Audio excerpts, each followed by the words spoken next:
deux choses, Éric, qui sont importantes. D'une part, c'est que les liens entre Hauteville en France et Mangalam au Québec se resserrent de plus en plus. Moi, je considère que c'est très heureux si des Québécois peuvent venir faire un séjour à Hauteville.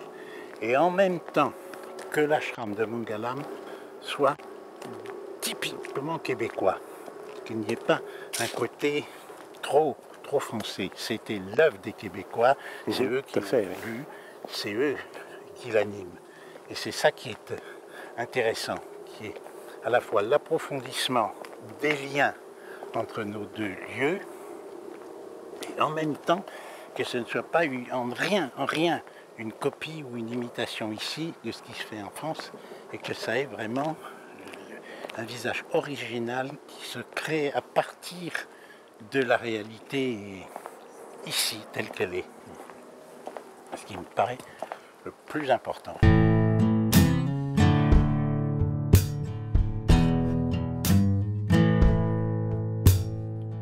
Think I'm gonna make it. Think I'll figure it out. All that trouble in my head is gonna leave me now. Yes, angels are gonna come to fly me away now from that sub-bass humming that's going on and on.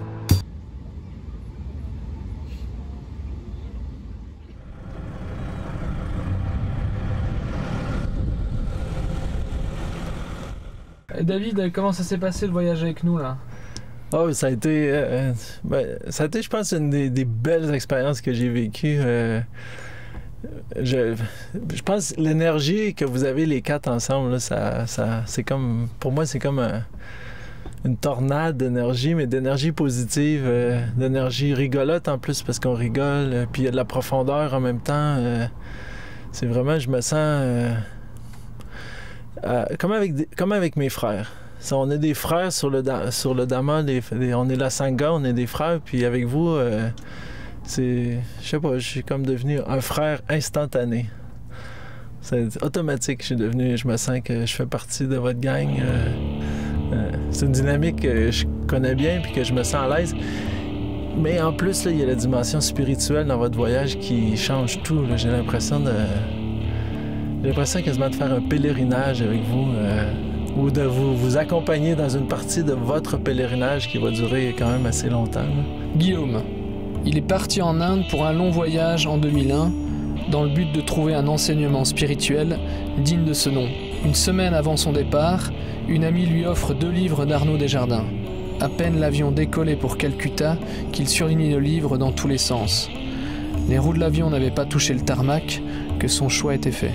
Nicolas, à 30 ans. Après avoir cherché de nombreuses années, il a découvert l'audace de vivre, caché dans la petite bibliothèque maternelle. Quelques jours après, il termine cet ouvrage sur le quai de la gare de Marly-le-Roi. Il a su que ce chemin l'accompagnerait toute sa vie.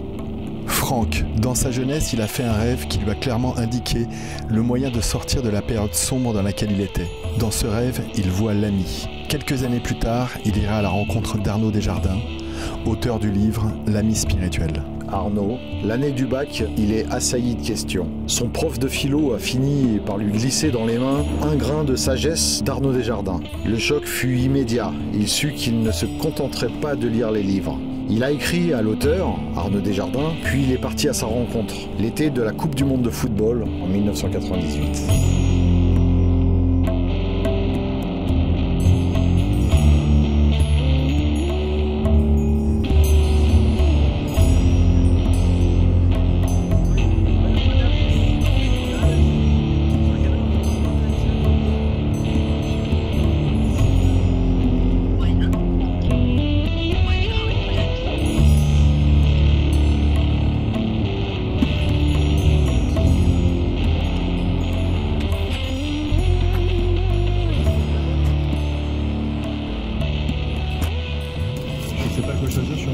Je suis perdu, aidez-moi.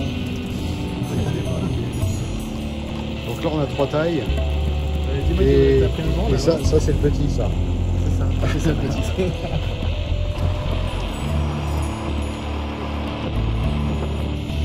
On va commencer par des savons fabriqués sur l'île d'Oléron. Ah oui, merci beaucoup. Charente-Maritime, ils sont fabriqués sur l'île. Et puis hop, le CD GDR. Voilà. C'est votre groupe ça? C'est Gestion des Restes, le groupe avec Gilles. C'est parfait. Le premier album. Quel genre de musique? Très rock. Très rock. C'est des reprises en français des Rolling Stones, du Velvet Underground, En français, avec des textes de Gilles. Oui, Gilles refait les textes. Iggy Pop, les Stooges, il y a du Patti Smith aussi, enfin il y a plein de choses. Il met ses textes, il écrit les textes, c'est J'étais une noyée, j'étais une égarée. Avant que l'amour ne vienne me sauver, je mentais et trichais et je n'avais même pas honte. Et voilà qu'aujourd'hui je dois rendre des comptes. Quand l'amour vient en ville, je veux lui filer le train. Quand l'amour vient en ville, je le tiendrai par la main. Te laisser tomber, fallait être insensé. Mais ça c'était avant que l'amour soit arrivé. Bienvenue. Ah, Nicolas. Ouais. Je n'ai pas de mal à m'imaginer l'ambiance du van. Ça doit pas être nul l'ambiance. Non, c'était très bien. Ça devait être pas mal. Oublié, je l'ai planté à l'hôtel dans sa robe de mariée.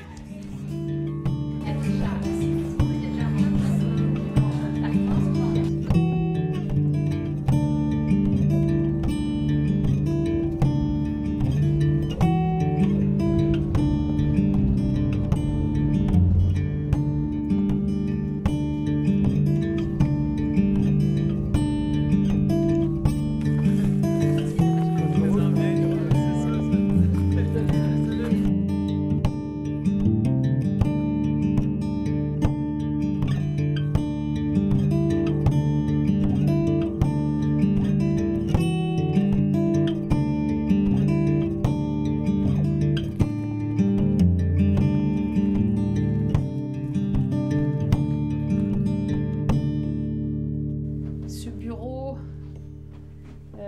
c'est le bureau où je reçois les personnes en entretien. Comme Lee a joué un rôle particulièrement important dans mon existence, indirectement Yogiram Surat Kumar aussi. Et ce qui me touche toujours dans les photos, c'est particulièrement les photos où on voit la complicité ou la communion d'un autre ordre qu'on peut sentir entre un maître et son disciple. Et on voit ici toujours le même yogi avec sa disciple femme, Madevaki, qui est toujours en vie et à qui on a rendu visite il y a quelques années. Et puis évidemment Mahananda Mayi, ça c'est une photo qui a été prise par Arnaud. Elle a joué aussi un certain rôle pour moi. Quand je suis arrivée dans la grande salle à Hauteville et que j'ai vu ce portrait, j'ai vraiment pu entrevoir ce que Arnaud a pu nous dire sur ce qu'on pouvait ressentir en sa présence physique. Donc c'est clair que les portraits de Mahananda Mayi véhiculent quelque chose qui est au-delà des mots. Dans les portraits féminins, toujours source d'inspiration, que j'ai mis juste en face de mon bureau, c'est le portrait de Mataji Krishnabai, qui œuvrait jour et nuit aux côtés de Papa Ramdas. J'avais dit à Arnaud que Mataji Krishnabai m'inspirait beaucoup et en même temps j'avais peur du sacrifice que ça représentait de se donner à l'ashram, comme l'idée que je me faisais donc de Mataji Krishnabai. Donc en même temps que j'étais attirée et que d'un autre point de vue je freinais des cas de fer pour ne surtout pas aller dans cette direction. Et Arnaud m'a dit vous vous trompez totalement sur l'idée que vous faites de Mataji Krishnabai. Oui, elle était dédiée à l'ashram, etc. Et c'est là il rajoute, Ramdas disait d'elle, she's a queen in your kingdom. C'est une reine en son royaume. Et Arnaud me disait qu'assez souvent, elle pouvait prendre des actions ou même des décisions assez fortes, comme par exemple, je ne sais pas, d'ouvrir un dispensaire ou une école pour les pauvres à côté, et qu'elle lançait les projets et qu'ensuite elle allait voir Papa Ramdas en disant bon, maintenant il faut financer. Donc c'était pas l'idée de la dévote soumise d'où n'émane aucun projet et qui fait juste accomplir ce que d'autres ont vu comme propice à l'ashram. Elle avait vraiment une dimension que je n'avais pas devinée avec les écrits, avec ce qu'on m'en avait dit jusqu'ici. Est-ce que votre ashram québécois est très différent de votre ashram français? Vous pouvez comparer les deux? Très différent.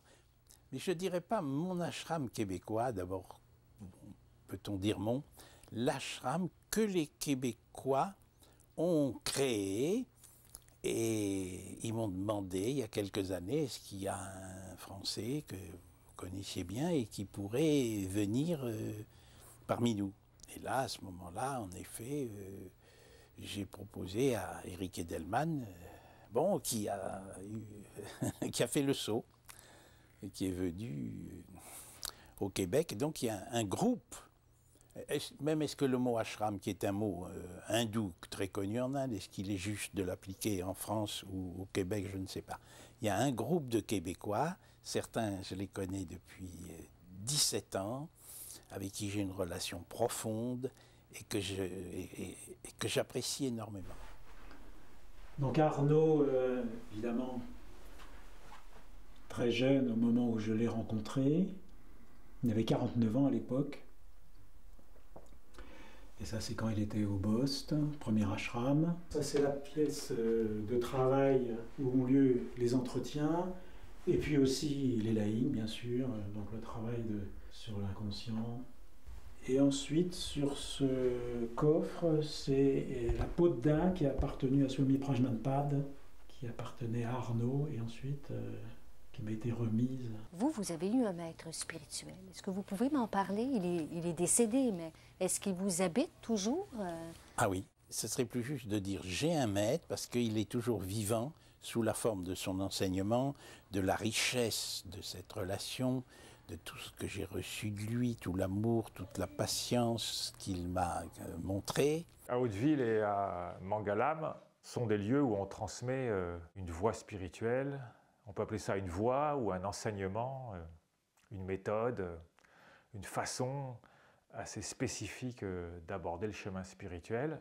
Et cette méthode, cette voie, cet enseignement, on le doit à un maître indien qui s'appelle Swami Prajnanpad, qu'Arnaud Desjardins a rencontré en 1965 et avec qui il a cheminé pendant 9 ans. Il est mort en 1974.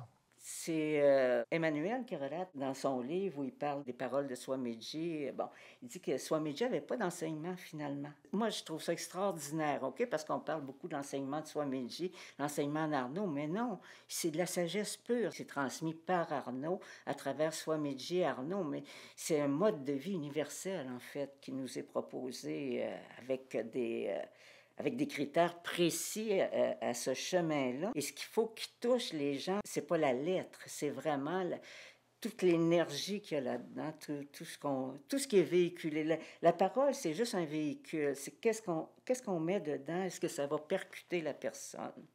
Puis des fois, c'est des mots très, très simples, ou bon, ça n'a pas besoin d'être très... mais on sent qu'on touche la personne par une image, par un mot.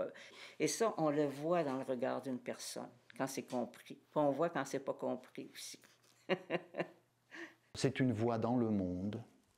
Elle ne demande pas pour être appliquée de savoir le sanskrit, le hindi. Elle se transmet de maître à disciple, de personne à personne. C'était quelqu'un de très original, qui a été à la fois inséré dans l'hindouisme traditionnel et l'hindouisme le plus intéressant, le plus vivant, le plus profond, et en même temps qui a rencontré le monde occidental et qui a réussi à faire un pont entre les deux cultures et donc de faire un enseignement qui soit à la fois hyper traditionnel et en même temps extrêmement contemporain. On peut dire que c'est un génie fondateur. Un génie, c'est quelqu'un qui crée quelque chose de nouveau en même temps à l'intérieur d'une tradition déjà existante. Et c'est exactement ce qu'a fait Swamiji, qui finalement a d'une certaine manière non pas réinventé le Vedanta, mais a donné un éclairage sur le Vedanta traditionnel complètement nouveau. Quant à Arnaud, je lui attribuerais un certain génie, pas le même que celui de Swamiji. Arnaud, comme il était le premier à le dire, n'a rien inventé. Il nous transmettait essentiellement l'enseignement de Swamiji, plus quelques autres influences auxquelles il avait été soumis. Mais Arnaud à mon sens, avait un génie de la pédagogie. Finalement, jusqu'à la toute fin de sa vie, jusqu'au jour où il a fait ce malaise dont il ne s'est jamais remis, en fait, des suites duquel il est décédé quelques semaines après, il a fait ce malaise à Hauteville, alors qu'il était en train d'animer une réunion de pédagogie de l'enseignement. Cette réunion, est-ce que c'était je ne sais pas, la 10 millième, enfin, faudrait réfléchir en termes de statistiques, et c'était extraordinaire de songer au feu de cet homme qui, à 86 ans, avait toujours autant d'enthousiasme et de fraîcheur pour transmettre. D'abord, ce chemin-là, c'est un chemin qui se fait dans le courant de la vie, dans une vie particulière, une vie insérée dans notre monde moderne. Le monde, c'est-à-dire au travers de la vie que nous vivons, ne cesse de nous montrer nos réactions, notre monde. Et se libérer, dans le langage de Swamiji, c'est cesser de vivre enfermé dans notre monde. Donc la voie de Swamiji, elle consiste à vraiment faire un usage précis, ouvert, du monde, c'est-à-dire des situations dans lesquelles nous vivons. Donc pour moi, ça me convenait parfaitement parce que je n'avais pas une vocation de moniale ou d'ermite. Donc j'avais des désirs et des demandes d'humains, de femmes normales, de femmes insérées justement dans une vie normale. Donc des demandes affectives, des demandes professionnelles. Il fallait un chemin qui cadre avec ça. Il n'y a pas de prière, il n'y a pas de rituel, il y a très peu de prescriptions existentielles. Juste l'énoncé et l'invitation à faire nôtre des vérités extrêmement profondes.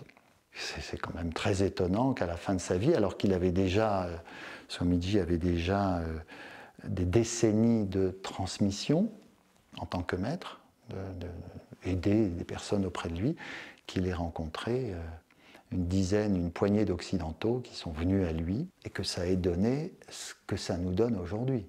C'est stupéfiant, mystérieux. Arnaud l'a rencontré, Arnaud a étudié avec lui et après il nous a retransmis cet enseignement. Mais comment, lui, vous a-t-il touché, vous, personnellement?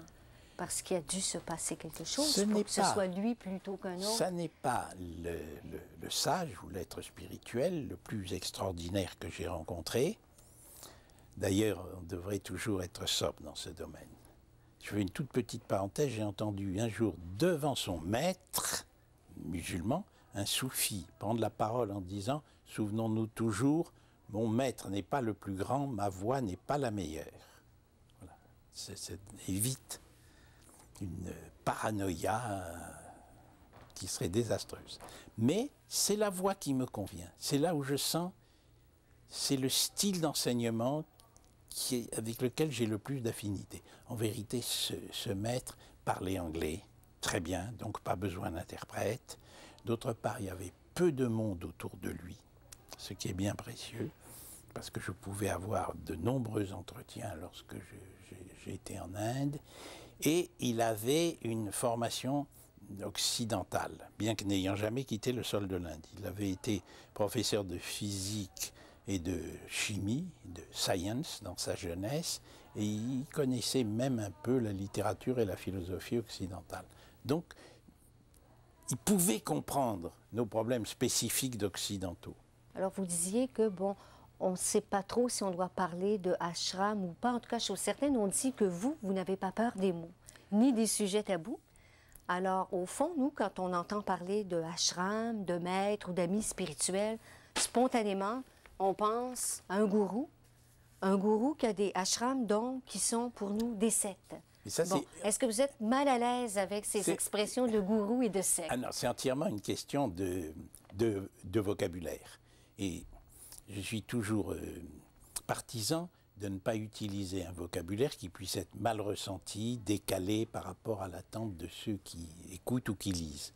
Mais c'est vrai que c'est un constat. Le mot gourou est devenu un mot maudit, synonyme de charlatan, escroc, alors que en Inde, pour tous les hindous et en outre pour tous les bouddhistes d'obédience tibétaine, le mot gourou est un mot sacré, sacré, autant que le mot prêtre peut l'être pour un catholique convaincu. Là, il y a une déviation du sens des mots. Voilà, alors il me semble que maintenant il est préférable, sauf dans l'intimité, en disant voilà le sens de ce mot dans la tradition hindoue depuis si longtemps, de trouver un autre terme. Et c'est vrai que l'ami spirituel, c'est un terme chaleureux, c'est un terme simple, c'est un terme qui ne met pas trop de solennité et que je trouve très évocateur. Parce que c'est vraiment une amitié qui se crée de plus en plus profonde entre celui qui partage son expérience et qui a lui-même été disciple, bien sûr, et ceux qui viennent à lui pour faire la route ensemble. Dans votre livre, Ashram, vous écrivez que cette tradition millénaire du maître ou de l'ami spirituel et du disciple, elle est en quelque sorte en voie de disparition. Alors pourquoi cherchez-vous à la réhabiliter? Pourquoi faut-il la réhabiliter? Parce que c'est précieux, c'est en voie de... vous savez, le maître spirituel, si on donne au maître le sens de celui qui a plus d'expérience et peut transmettre son expérience à d'autres. Le maître spirituel, on le trouve dans toutes les traditions. C'est ce qu'on appelle le shir en arabe, le pir en persan, chez les soufis, la branche la plus mystique de l'islam. C'est ce qu'on appelle le rinpoche ou le lama chez les Tibétains, le roshi ou le sensei au Japon, partout. Et cette filiation, on l'a beaucoup trouvée en Occident dans le christianisme autrefois. D'ailleurs, le père abbé ou le maître des novices font figure de maître spirituel pour les moines, ou le directeur de conscience autrefois. Il y a eu des maîtres spirituels dans le christianisme. Mais en Occident, c'est une réalité qui avait été pratiquement oubliée et qui est redécouverte aujourd'hui dans une certaine confusion avec, entre autres, certains gourous dont on ne sait, je mets gourous entre guillemets, dont on ne sait pas du tout quelle a été leur formation et en quoi a consisté leur pratique, et qui, à partir d'un certain don personnel, créent des mouvements assez fantaisistes, en fait, et souvent très dangereux, tragiquement dangereux. Mais pourquoi faut-il réhabiliter cette tradition du maître-disciple? Parce que c'est très précieux pour celui qui aspire à un changement, une manière peut-être un peu différente ou très différente de vivre, de recevoir une aide. Vous savez, prenons-le aussi simplement que possible, c'est beaucoup plus efficace d'apprendre le piano avec un pianiste que de s'exercer par soi-même à tout redécouvrir sur le clavier. Et pour moi, c'est la même chose. On cherche un instructeur ayant une expérience. L'important, c'est que lui-même ait été suffisamment transformé intérieurement pour pouvoir entrer en communion avec les autres, sans projeter sur ceux qui viennent à lui d'éventuelles demandes insatisfaites ou frustrations à combler. Donc là, c'est le petit sas qui donne sur la grande salle. Alors un jour, Arnaud, en sortant d'un enseignement, il entend les cris d'enfants de notre appartement de l'autre côté, parce que les portes étaient fermées. Il dit, là, on devrait mettre un écriteau, l'enseignement, et puis sur cette porte-ci, la pratique. Alors ça, c'est un hôtel tibétain très sommaire. Il est composé de pas mal d'objets, surtout de reliques de maîtres anciens, précieux, y compris de Milarepa, du 16e Karmapa, il y a toutes sortes de reliques de ces maîtres qui m'ont été données lorsque j'étais en France et que j'ai côtoyé de près les Tibétains. D'un côté, c'est la statue de Yogi Ram Surat Kumar qui m'a été offerte par Gilles Farcet, et c'est Lilo Zovi qui l'a ramenée d'Arizona et qui me l'a remise. Donc on a bien veillé que ce soit sur le même niveau que l'hôtel, que le yogi ne soit pas installé plus bas. Cette cloche et ce dorje ont été bénis par Gyaltsab Rinpoche, qui est un des 4 régents du 16e Karmapa. Ce Bouddha m'a été ramené d'Inde par Lama Tenzang, et donc ça a été consacré, c'est-à-dire que cet objet est l'objet d'un rituel où c'est ouvert, ensuite c'est chargé de reliques particulières à cette lignée, puis ensuite c'est soudé lors d'une cérémonie particulière de consécration de la statue. Et donc maintenant, c'est ce qu'on appelle le veilleur qui s'occupe de l'entretien de cet autel. C'est très rudimentaire parce que les Tibétains, ils mettent beaucoup de types d'offrandes, de la nourriture, ce qui symbolise l'encens, etc. Et là, c'est juste très très simple, mais pour nous, c'est quand même très très profond de rendre hommage, pas nécessairement au Bouddha Shakyamuni, mais c'est une manière de s'incliner devant la dimension, le grand troisième, on pourrait dire, et donc de manifester cet hommage, on va dire, à ces dimensions plus hautes. Sans compter que, évidemment, c'est un exercice de vigilance, d'aligner d'une certaine manière, il y a un ordre pour les établir, et puis le soir même, pour le défaire, il y a aussi un ordre inverse. Et il faut faire très attention parce qu'ils sont sur une base qui peut facilement être renversée, et donc ça demande notamment un certain exercice de vigilance, entre autres choses. Et même si ce n'est pas dans notre tradition spécifique, Arnaud, la première chose qu'il a faite quand il a vu cet autel à l'Aude-Binière, en fait il s'est incliné complètement, front au sol, devant l'autel, et j'ai senti que c'était une sorte de validation de ce qu'on faisait, en accordant une importance à cet autel, même s'il est de coloration bouddhiste tibétaine. Et ensuite, donc, l'estrade, où on s'assoit à côté du siège d'Arnaud, qui reste tel quel. Et donc, c'est à partir de cet espace qu'ont lieu les enseignements, c'est-à-dire questions-réponses, et puis les méditations régulières, tous les matins. Certaines sont en silence et certaines sont guidées. Voilà, donc parfois c'est Sophie, parfois c'est moi, chacun à tour de rôle. On guide la méditation et on répond aussi aux questions régulièrement au cours des séjours. Quand Arnaud était encore là, dans cette salle, on pouvait être jusqu'à 80 personnes. Donc il y avait à la fois les gens qui étaient en séjour ici, on pouvait loger jusqu'à 40 personnes. Tout ce qui dépassait, les gens étaient logés ou dans des bed and breakfast dans la région, ou des fois des gens venaient juste pour une soirée.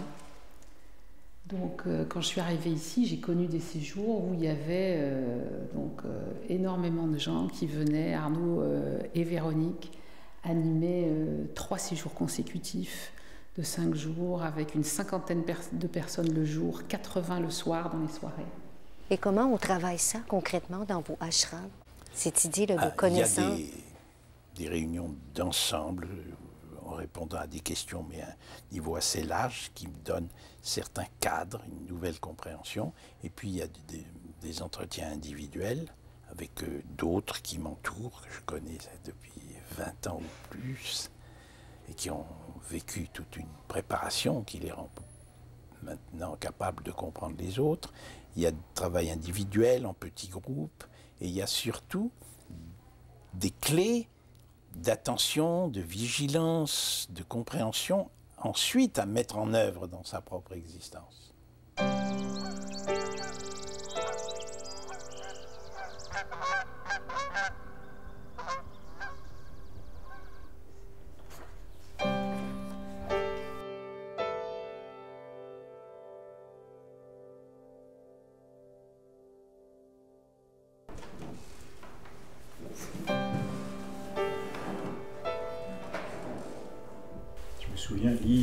Il était assis 10 minutes avant, à 7h20.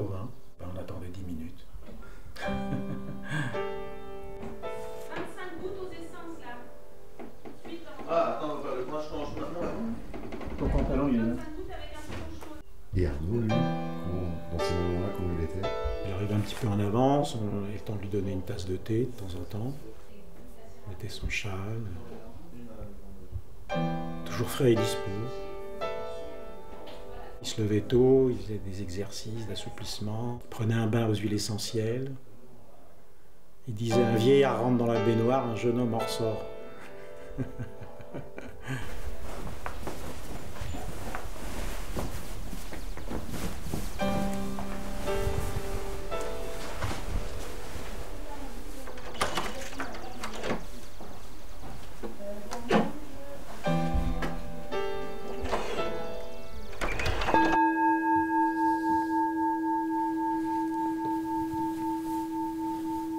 Vous sentez trop attiré vers le du souffle permet d'accrocher la pensée en quelque sorte. Même si nous répétons quotidiennement cette entrée en nous-mêmes, cette intériorisation, en vérité, c'est la première fois en cet instant même que nous nous accordons le droit d'être ce que nous sommes. Par habitude, on cherche toujours des repères anciens, extérieurs, toujours fondés sur la comparaison. Comparaison avec les autres, comparaison avec un idéal, comparaison avec ce qu'on a été. Et vous essayez de lâcher prise ce fonctionnement. On parle souvent du lâcher prise, mais à quoi s'accroche-t-on? Quel type de fonctionnement, quel type d'habitude mentale nous entretenons sans même nous en rendre compte? Et par cette attitude, cette posture physique d'immobilité, de verticalité, la posture elle-même manifeste une intention de trancher dans le vif de tout ce qui nous est connu, habituel, constamment répété. En ce sens-là, la méditation est une profonde affirmation. Elle clame silencieusement « Je suis ».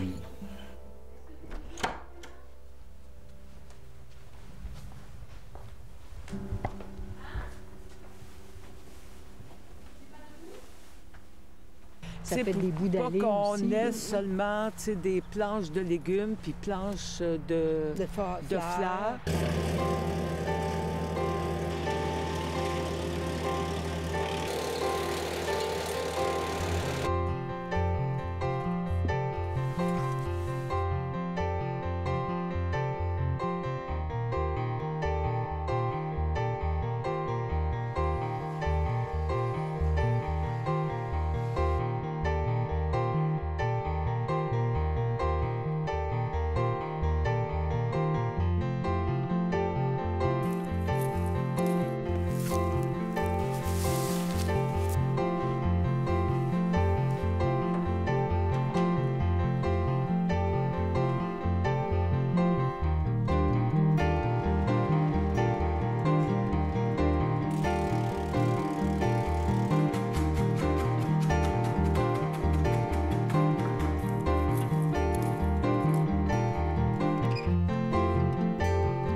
Progresser sur la voie, ce n'est pas seulement lorsqu'on fait une retraite dans un monastère ou lorsqu'on vient dans un lieu de ce type. C'est comment est-ce que, le plus souvent possible, je me souviens que je suis engagé sur cette voie. Et à ce moment-là, mon attitude va être différente et la manière dont je vais réagir à une situation ou à un vécu intime, une maladie, une émotion douloureuse, va être de plus en plus différente. C'est un gros programme, là. C'est même peut-être le travail de toute une vie. C'est un gros programme, je suis d'accord. Et oui, c'est le travail de toute une vie. C'est sûrement une différence entre la voie et une psychothérapie même longue, une psychanalyse même longue est destinée à se terminer un jour. Tandis que l'engagement sur la voie, il ne se termine jamais. Est-ce que il vous arrive encore de souffrir? Ou vous avez dépassé le stade... On souffre pour toutes sortes de raisons, en raison souvent beaucoup de notre égocentrisme. Est-ce que vous êtes parvenu à un stade où vous êtes au-dessus de cela? C'est un constat que la souffrance, l'émotion douloureuse a diminué, de moins en moins souvent, de moins en moins intense, durant de moins en moins longtemps, jusqu'à, je constate que depuis un certain nombre d'années, il y a un sentiment totalement positif qui demeure stable. Maintenant. Et comment on se sent à l'intérieur quand on a atteint cette paix intérieure-là? C'est difficile de se l'imaginer pour moi. Moi, je n'ai pas atteint ce degré-là. Apparaît quelque chose dont nous n'avons pas encore parlé. Nous avons parlé de guérison, ça me concerne moi. Nous avons parlé de paix, ça me concerne moi. Grandit l'intérêt pour les autres. Le sentiment de communion, la compassion, l'amour, pourvu qu'on reste sobre en utilisant ce mot. Je vais vous dire une chose, c'est que quand on en a fini avec sa souffrance à soi, on devient intensément conscient de la souffrance des autres. C'est impossible de dire « moi j'ai fini avec ma souffrance, alors voilà, comme quelqu'un qui prendrait sa retraite ». C'est impossible de sentir le miracle qui s'est produit pour nous-mêmes et de ne pas être intensément conscient de la souffrance partout. Partout. Dans la mesure où il est possible de montrer la voie qui conduit au-delà de la souffrance, il est impossible de ne pas y consacrer l'énergie dont on dispose. Est-ce qu'il vous arrive de désespérer parce qu'il y a beaucoup de souffrance? Désespérer, non. Non. Non. Ça servirait à quoi? Admettez que je me désespère parce qu'il y a beaucoup de souffrance. Est-ce que ça diminuerait la souffrance de qui que ce soit? Non. Tandis que si quelqu'un peut témoigner en disant « mais je m'engage, ce que vous avez lu dans certains ouvrages, même ce que vous avez lu dans les évangiles, la joie parfaite, c'est une expression du Christ. Je vous ai dit ces choses afin que votre joie soit parfaite. Dans ce monde, comment peut-on vivre dans une joie parfaite alors qu'il y a tant de souffrance autour de nous? On ne peut vivre dans une joie parfaite alors qu'il y a tant de souffrance autour de nous que si notre vie est de plus en plus consacrée à diminuer cette souffrance. Dans la mesure de nos capacités, je vois bien que je ne peux plus donner autant de temps et d'énergie aujourd'hui que je le faisais quand j'avais 49 ans, ou 50, juste 50 ans.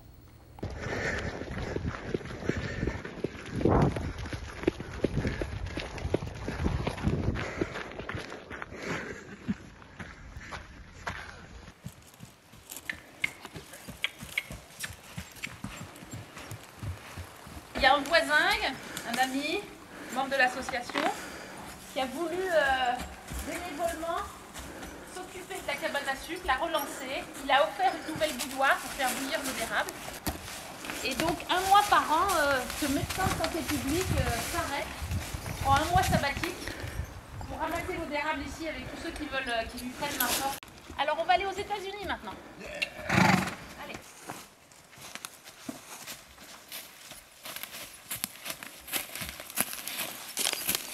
Allez, Pépito. C'est encore à 10 minutes à pied d'ici. Ah ouais, on veut y aller. Hein. Nicolas, regarde-moi un peu. Voilà, ça c'est bien ça. Parle-moi un peu de ton expérience des States. Bah écoute, c'est assez moucheux quand même. C'est Et toi, Franck, t'as rien, toi? Bah si, mais ça va. Elle pique pas. Le mec il pratique. Ah ouais? Elle pique pas, je sais pas. Alors voilà, c'est la frontière ici. Bien sûr, ça nous est arrivé, puisque la propriété et le chemin longent les États-Unis, ça nous est arrivé de perdre une fois une Mexicaine qui donc s'est trouvée par inadvertance de l'autre côté. Elle a dû penser que c'était un chemin. Et donc on l'a retrouvée le jour même, heureusement, hein, un peu plus tard, mais la police américaine l'avait interceptée. Et donc on est allé la chercher à la douane.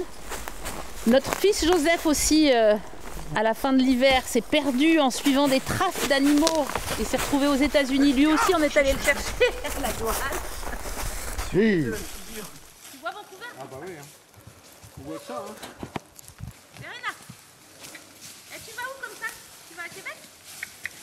Au printemps 2008, nous étions au Québec et Arnaud, bien sûr, prenait de l'âge. Et il a eu des difficultés de santé assez sérieuses, des problèmes cardiaques. qu'on n'arrivait pas à résoudre. Donc Sophie a réussi à lui obtenir un rendez-vous à l'hôpital de Granby, aux urgences. Puis finalement, comme rien ne s'améliorait, Fernand Blondeau, qui est médecin de la communauté québécoise, a appelé le cardiologue d'Arnaud en France, qui a ajusté sa médication et tout est à peu près rentré dans l'ordre. Mais cet épisode a eu un impact sur Arnaud. Arnaud s'est dit, mais si tout à coup je disparais, qui prend la relève? Et Arnaud donc partageait avec moi cette préoccupation en me disant, mais vraiment, il faudrait quelqu'un alors là vous allez être très déçus parce que Arnaud m'a fait un portrait d'un candidat idéal pour prendre les choses en main à Hauteville s'il venait à disparaître. Mais je n'ai aucun souvenir du portrait robot qu'Arnaud a dressé. Par contre, j'ai un souvenir très clair, en entendant ce portrait robot, d'avoir dit à Arnaud, mais Arnaud, c'est Éric, celui que tu es en train de décrire. Et à ce moment-là, ça a été un déclic pour Arnaud, qui a dit, mais c'est évident. Donc le lendemain, il est allé trouver Éric.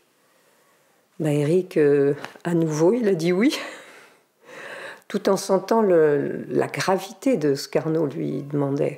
Ça a été un moment tournant dans notre vie, bien qu'extérieurement, il n'y a rien qui a changé.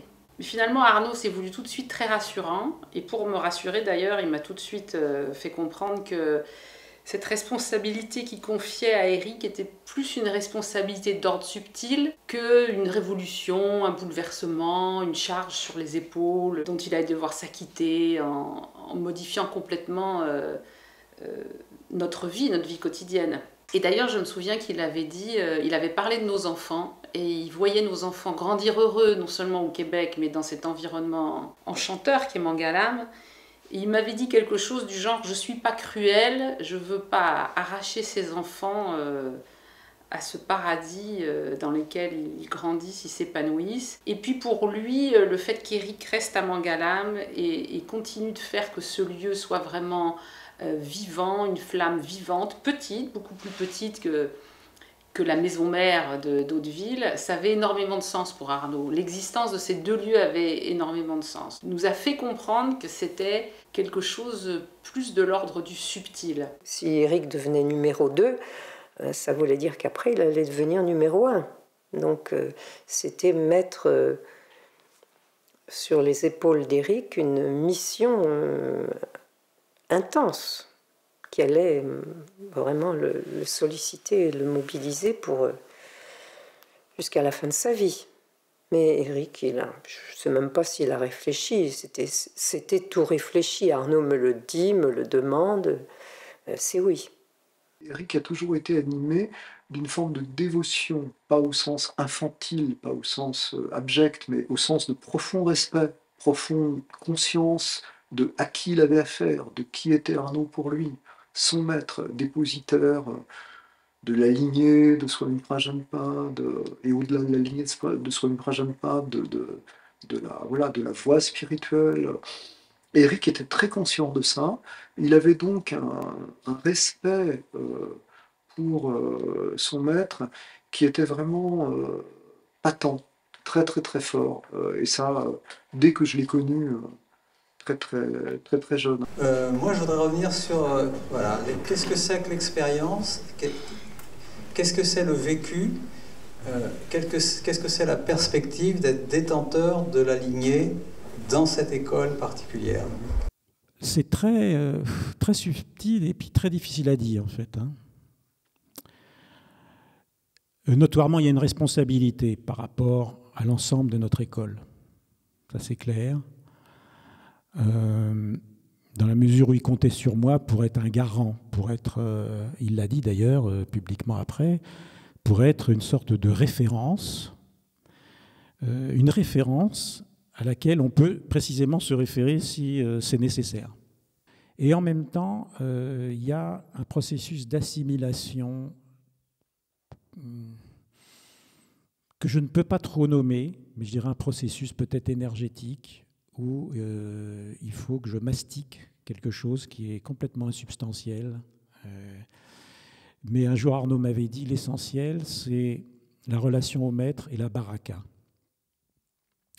Alors la baraka, c'est pas la chance, hein, ça c'est le terme qu'on utilise pour dire on a la baraka, on a de la chance.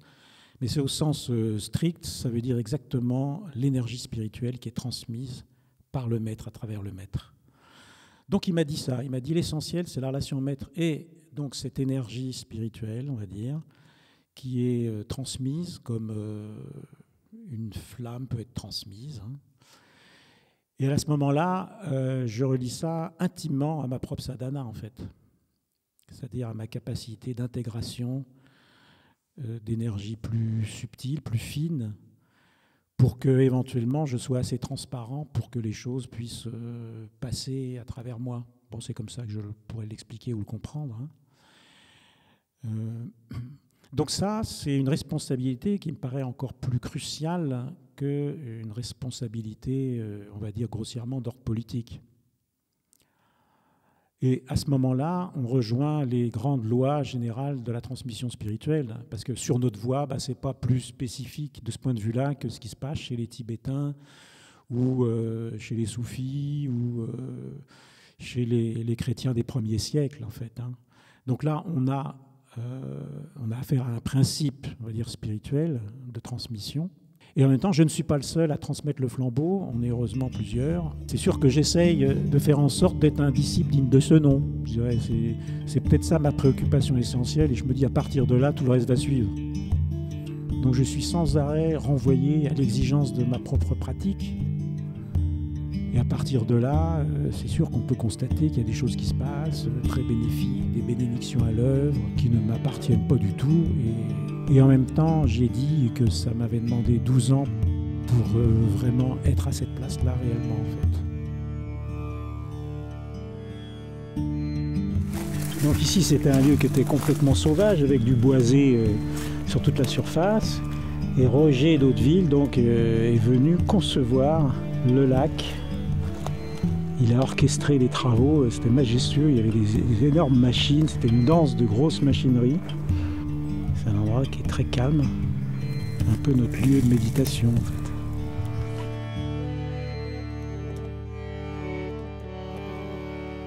Elle se cache là. Me semble-t-il, elle baisse la tête. Tu as du mal à deviner que tu as une oie là. Tu penses que c'est un rocher.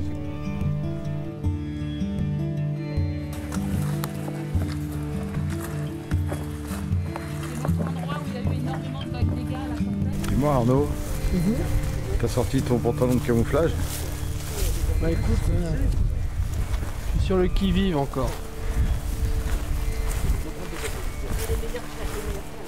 Mais je crois qu'on va pas tarder à aller se baigner quand même. Bon, moi je rencontre des Québécois, certains que je connais depuis bien longtemps pendant 10 jours, mais le reste de l'année, ils viennent pour des séjours brefs, pour des séjours longs. Qu'est-ce que vous avez observé?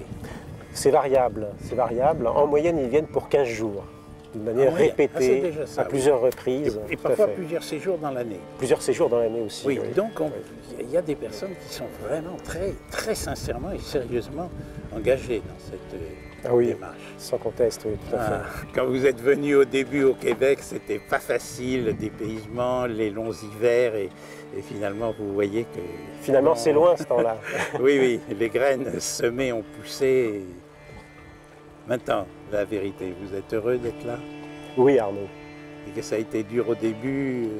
Au début ça a été très dur. Ça a été dur, mais ça s'oublie. Très dur, mais vraiment on en voit les fruits aussi maintenant. Je ne le regrette pas du tout. Et je vois surtout le résultat auprès de certaines personnes maintenant, et ça c'est très encourageant aussi pour moi. Qui vont vraiment... Qui vraiment changent et d'une manière significative. Ben Eric, je ne suis pas surpris, parce que quand je vous ai proposé, ou même demandé, par amour pour tout ce groupe de Québécois d'accepter leur invitation, je savais que ce serait difficile, mais je savais aussi que vous ne le regretteriez pas.